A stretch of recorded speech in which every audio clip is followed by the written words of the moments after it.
నేలకొండపల్లి మండల కేంద్రంలో నివాసముంటున్న శ్రీనివాస్ అనే వ్యక్తి ఇంటికి చికెన్ తీసుకొచ్చాడు. సాధారణంగా అయితే పిల్లలకు చికెన్ అంటే చాలా ఇష్టంగా తింటుంటారు.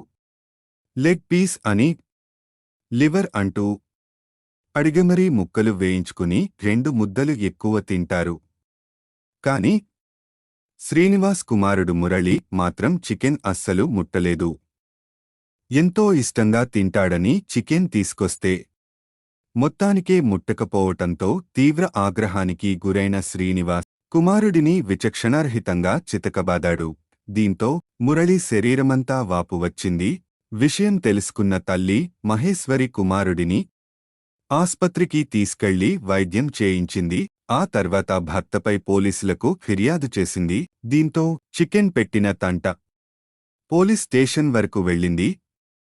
పిల్లలకు ఏదైనా ఇష్టం లేకపోతే దాని గురించి మంచిగా చెప్పి, అది తినటం వల్ల ఏమవుతుంది, ఎందుకు తినాలి అన్నది వివరంగా చెప్పి బుజ్జగించి తినిపించాలి. అప్పటికీ తినకపోతే వాళ్లకు నచ్చింది పెట్టాలి కాని ఇలా కొట్టటమేంటని పలువురు ఆగ్రహం వ్యక్తం చేస్తున్నారు.